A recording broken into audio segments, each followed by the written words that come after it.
তুমি যদি দশম শ্রেণীর কারিগরি শাখার শিক্ষার্থী হয়ে থাকো তাহলে আজকের ভিডিওটি তোমার জন্য। প্রিয় শিক্ষার্থীরা, আজকের ক্লাসে আমরা আলোচনা করব পার্ট সি কম্পোজিশন অংশ নিয়ে, অর্থাৎ পরীক্ষায় তোমাদের যে রাইটিং পার্টগুলো থাকে সেই রাইটিং পার্টগুলো নিয়ে। প্রথমে আলোচনা করব রাইটিং শর্ট কম্পোজিশন। যে সকল কম্পোজিশন তোমাদের পরীক্ষার জন্য গুরুত্বপূর্ণ সেই কম্পোজিশনগুলো আমরা আলোচনা করব। দেখো, 1 নম্বর কম্পোজিশন তোমাদের জন্য গুরুত্বপূর্ণ হচ্ছে ফিজিক্যাল এক্সারসাইজ। এই কম্পোজিশনটি তোমাদের জন্য গুরুত্বপূর্ণ। এই কম্পোজিশনটির নাম চেঞ্জ করে এরকম হতে পারে, the necessity of physical exercise. তারপরে তোমাদের গুরুত্বপূর্ণ শর্ট কম্পোজিশন হচ্ছে রোড অ্যাক্সিডেন্ট। তা রোড অ্যাক্সিডেন্টের নাম চেঞ্জ করে স্ট্রিট অ্যাক্সিডেন্টও আসতে পারে। এরপরে দেখো, এ জার্নি বাই ট্রেন অথবা জার্নি বাই বাস অথবা জার্নি বাই বোট, যে কোনো প্রকারের একটা জার্নি পরীক্ষায় আসতে পারে। তারপরে দেখো, ইন্টারন্যাশনাল মাদার ল্যাঙ্গুয়েজ ডে, এটার নাম চেঞ্জ করে দ্য 21 ফেব্রুয়ারি এটা আসতে পারে, অথবা দ্য ল্যাঙ্গুয়েজ ডে আসতে পারে। এরপরে দেখো, তোমাদের জন্য গুরুত্বপূর্ণ কম্পোজিশন হচ্ছে ট্রি প্লান্টেশন।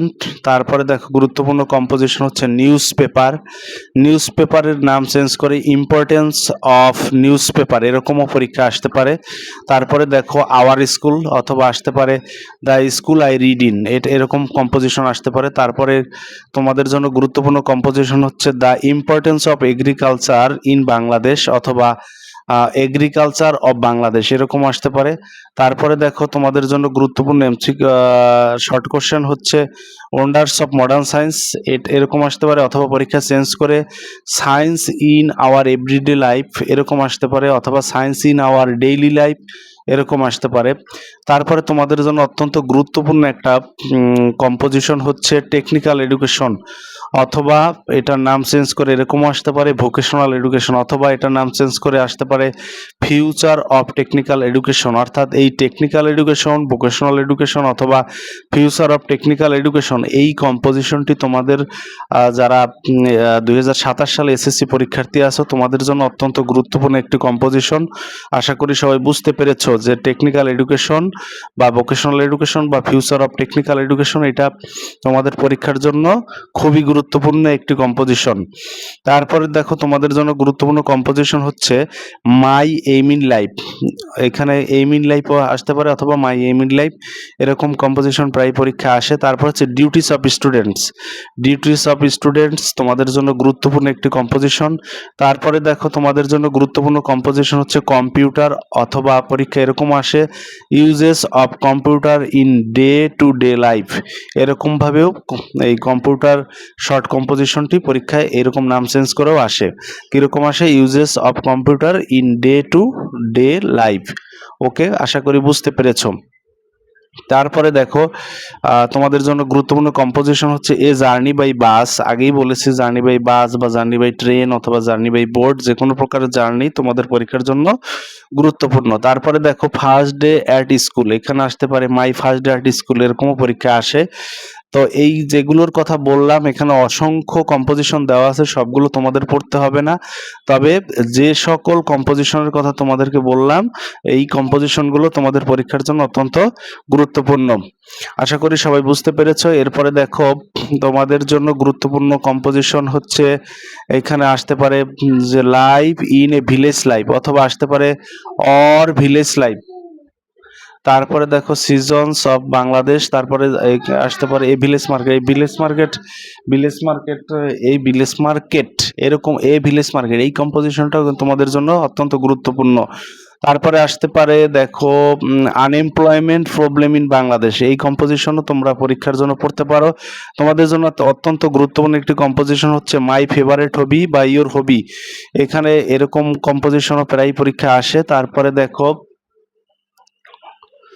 এখানে অন্য আর মোটামুটি এইগুলোই। আরেকটা কম্পোজিশন তোমরা পড়তে পারো, সেটা হচ্ছে ন্যাশনাল মেমোরিয়াল, অথবা এখানে আছে দ্য ফ্লাড ইন বাংলাদেশ, এই কম্পোজিশনটি তোমাদের জন্য অত্যন্ত গুরুত্বপূর্ণ একটি কম্পোজিশন, এটি পড়তে পারো। এরপরে দেখো, চ্যাপ্টার 2, যেখানে বলা হয়েছে যে completing a story or story writing, যেটা হয় কম্পোজিশন লিখবে অথবা স্টোরি লিখবে। এরকম যেটা লিখো আর কি। যদি তুমি স্টোরি রাইটিং অংশে প্রিপারেশন নিতে চাও তাহলে যে সকল স্টোরি তোমাদের জন্য গুরুত্বপূর্ণ সেগুলো আমি বলে দিচ্ছি। এখানে 1 নম্বরে আছে, there lived a wolf in a wood he killed knowing what to do. এই স্টোরিটা তোমাদের জন্য গুরুত্বপূর্ণ। তারপর দেখো, one summer day a crow got very thirsty it low for the crow. এই কম্পোজিশনটি তোমাদের জন্য গুরুত্বপূর্ণ, অথবা এটার নাম চেঞ্জ করে আসতে পারে, it was a summer day a crow became bottom of the jar. এর কম্পোজিশনটি তোমাদের জন্য গুরুত্বপূর্ণ। তারপরে দেখো, a dog once stole a piece of meat from a stall own into each. এখানে কি আছে দেখো, ওন ইনটু দা, এরকম এই কম্পোজিশনটি তোমাদের জন্য গুরুত্বপূর্ণ। তারপরে তোমাদের জন্য আরেকটি গুরুত্বপূর্ণ কম্পোজিশন হচ্ছে দেখো, once upon a time there was an old quarreled with each other. এই কম্পোজিশনটি তোমাদের জন্য গুরুত্বপূর্ণ। তারপরে দেখো, once there lived a poor woodcutter. এই কম্পোজিশনটি তোমাদের জন্য গুরুত্বপূর্ণ। তারপর হচ্ছে, once there was a man in Europe he use to এই কম্পোজিশন পড়তে পারো, ততটা গুরুত্বপূর্ণ না। তারপরে তোমাদের জন্য গুরুত্বপূর্ণ কম্পোজিশন হচ্ছে, once a summer a fox was very thirsty. এই কম্পোজিশনটি তোমাদের জন্য গুরুত্বপূর্ণ। তারপরে হচ্ছে, once upon a time there was a farmer who became rich. এই কম্পোজিশনটিও তোমাদের জন্য গুরুত্বপূর্ণ। আশা করি সবাই বুঝতে পেরেছ। এরপর আছে বায়োজিৎ অ্যালি, এখানে ailing mother wanted a glass of he came back. এই কম্পোজিশনটিও তোমাদের জন্য গুরুত্বপূর্ণ। দেখছি যে এই বায়োজিৎ অ্যান্ড হিজ মাদার যে স্টোরিটা, এই স্টোরিটাও মাঝে মাঝে আসে পরীক্ষায়। তো এরপরে দেখো, one day a lion was sleeping in a cafe A mouse he wanted to kill. এই কম্পোজিশনটিও তোমাদের পরীক্ষায় প্রায় আসে, এটাও পড়তে পারো। তারপরে দেখো, তোমাদের জন্য যে গুরুত্বপূর্ণ কম্পোজিশন এই স্টোরি রয়েছে সেটা আমি বলে দিচ্ছি। এখানে আর তোমাদের জন্য তেমন গুরুত্বপূর্ণ নেই। এখানে পড়তে পারো যে, দেয়ার ওয়াজ অ্যান ওল্ড ওম্যান। এইগুলো লাগে না, ওই যে কয়টা উপরে থেকে বলেছিলাম উপরের দিকে, সেই কম্পোজিশনগুলো তোমরা মোটামুটি যদি পড়ো তাহলে ইনশাল্লাহ তোমাদের পরীক্ষায় কমন আসবে। এই যে 1 থেকে 9, 10 বা 8, 10 পর্যন্ত পড়লে 10, তারপরে এখানে 10, 16, 15, 16 এবং 1 থেকে 8 এবং 15, 16 এই কয়টা কম্পোজিশন যদি তোমরা ভালোভাবে পড়ো আশা করি তোমাদের পরীক্ষায় কমন থাকবে।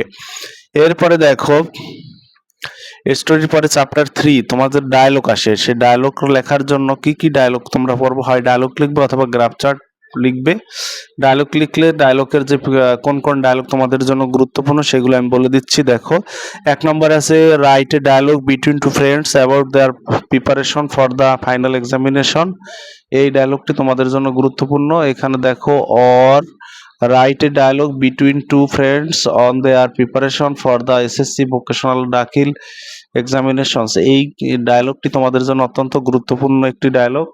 এরপরে দেখো, 2 নম্বরে, write a dialogue between two friends who met after a long time. এই ডায়লগটি তোমাদের জন্য অত্যন্ত গুরুত্বপূর্ণ একটি ডায়লগ। তারপরে দেখো, এখানে আছে 3 নম্বর ডায়লগ। 3 নম্বরে আছে, write a dialogue between two friend on good manners. এই ডায়লগটি তোমাদের জন্য খুব গুরুত্বপূর্ণ। এখানে দেখো, তারপরে কি আছে, write a dialogue between two friends on their progress a study for the test examination. এই 1, 2, 3, 4 এই 4 নম্বর পর্যন্ত ডায়লগ সব থেকে তোমাদের জন্য বেশি গুরুত্বপূর্ণ। তাহলে আশা করি বুঝতে পেরেছো যে 1, 2, 3, 4 ডায়লগ তোমরা ভালোভাবে পড়বে। এরপরে দেখো, তোমাদের 11 নম্বর dialogue, write a dialogue between two friends named Rana and Roni regarding their aim in life. অর্থাৎ এইম ইন লাইফ সম্পর্কিত যদি ডায়লগ আসে সেটাও আসতে পারে। অথবা 10 নম্বরে আছে, the write a dialogue showing that two friends are conversing about a football match সম্পর্কে তোমাদের দুই বন্ধুর মধ্যে যে ডায়লগ কথাবার্তা হবে সেই সম্পর্কে একটা ডায়লগ তোমাদের জন্য গুরুত্বপূর্ণ। তারপরে তোমাদের জন্য অত্যন্ত গুরুত্বপূর্ণ একটি ডায়লগ বলছি, 12 নম্বর, write a dialogue between two friends, one supporting town life and other are village life. Town life and village life, এই যে ডায়লগটি, এটা প্রায় পরীক্ষা আসে, এটা তোমরা ভালোভাবে পড়ে নিবে। তো এই হচ্ছে মোটামুটি তোমাদের ডায়লগের যেগুলো গুরুত্বপূর্ণ। আরেকটা ডায়লগ আছে তোমাদের জন্য গুরুত্বপূর্ণ, 26 নম্বর, write in the form of dialogue conversation of two friends discussing their future course of studies. অথবা এভাবেও আসতে পারে, write a dialogue between two friends named Salam and Kalam regarding their future plan of study. অর্থাৎ তাদের পড়াশোনার ভবিষ্যৎ পরিকল্পনা নিয়ে দুই বন্ধুর মধ্যে যে ডায়লগ, সেই সম্পর্কেও ডায়লগ আসতে পারে। তো এরকম পরীক্ষা আসে। তারপরে 24 নম্বর ডায়লগও তোমরা পড়তে পারো, write a dialogue between two friend about how they should spend their time after the examination. তারা পরীক্ষার পরে কিভাবে সময় কাটাবে, এই বিষয়ে দুজন বন্ধুর মধ্যে যে কথোপকথন, সেই বিষয়েও ডায়লগ প্রায় পরীক্ষায় দেখি আসে, এটাও পড়তে পারো। তাহলে এই মোটামুটি হচ্ছে তোমাদের ডায়লগের গুরুত্বপূর্ণ বিষয়। তো এই সব ডায়লগ যেগুলোর কথা বললাম, এগুলো তোমরা পড়লেই ইনশাল্লাহ তোমাদের পরীক্ষায় কমন চলে আসবে। আচ্ছা, এরপরে দেখো তোমাদের আরো এই পৃষ্ঠায় কিছু ডায়লগ আছে, দেখি গুরুত্বপূর্ণ আছে কিনা, আমি দেখে দিচ্ছি। এখানে তোমাদের ওরকম গুরুত্বপূর্ণ নেই। দেখো তারপরে আছে, এইটা পড়তে পারো, 39 নম্বরের ডায়লগটি তোমাদের জন্য অত্যন্ত গুরুত্বপূর্ণ, যে write a dialogue between two friends about the importance of technical education. Write a dialogue between two friends about the importance of technical education. এই ডায়লগটি তোমাদের জন্য অত্যন্ত গুরুত্বপূর্ণ একটি ডায়লগ, এইটা পড়তে পারো। আশা করি বুঝতে পেরেছ। এরপরে দেখো মোটামুটি এইগুলোই। আর আরেকটা পড়তে পারো, 46 নম্বর dialogue, write a dialogue between two students about a study tour. About a study tour, এই সম্পর্কেও তোমরা ডায়লগ পড়তে পারো। অথবা এই যে 49 নম্বর ডায়লগ, দেখো 49 নম্বর ডায়লগে আছে, write a dialogue between mother and her daughter about hostel life. Hostel life সম্পর্কে যে ডায়লগ, এটা তোমরা পড়তে পারো। তারপরে মোটামুটি এইগুলোই, আর মোটামুটি লাগবে না, এই যে কটা বলেছি এই কটা থেকে ইনশাল্লাহ তোমাদের পরীক্ষায় কমন চলে আসবে, এবং এইগুলো তোমরা মোটামুটি পড়ে নিবা। আশা করি বুঝতে পেরেছো। আচ্ছা, চলে যাচ্ছি পরের টপিকসে। তোমাদের যে ডায়লগ এর অরে যে গ্রাফ অথবা চার্ট আসে, যদি ডায়লগ লেখো তাহলে ভালো, আর যদি ডায়লগের অরে থাকবে এটা ডিসক্রাইবিং গ্রাফ অর চার্ট, তাহলে কোন কোন গ্রাফ চার্ট তোমাদের জন্য গুরুত্বপূর্ণ সেটা একটু বলে দিচ্ছি। দেখো 1 নম্বর, এখানে যে 1 নম্বর দেওয়া আছে গ্রাফ চার্ট, এটা তোমাদের জন্য গুরুত্বপূর্ণ। দেখো কি আছে, the table below shows the number of people living below the poverty line from the year 1995 to 2010.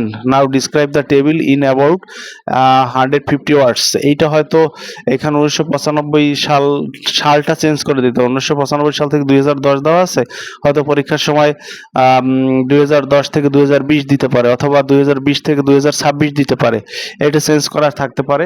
তাহলে আশা করি বুঝতে পেরেছো। এরপরে দেখো পরবর্তীতে যে ডায়লগটি আছে তোমার, সেটা খুব গুরুত্বপূর্ণ। Look at the chart below, it shows some information about some activities including Bangladesh. Now would describe the chart in your own words. এই ডায়লগটা, এই গ্রাফ চার্টটা তোমরা পড়তে পারো। তারপরে দেখো তোমাদের আর মোটামুটি এগুলো বেশি ইম্পর্টেন্ট না। এই যে 4 নম্বরটা তোমাদের জন্য গুরুত্বপূর্ণ। দেখো, look at the chart below, it shows the past Times of the students of class 9-10 and class 5-6। Describe the chart in your own words. এই 4 নম্বর পাইসা গ্রাফ চার্টটা তোমাদের জন্য গুরুত্বপূর্ণ।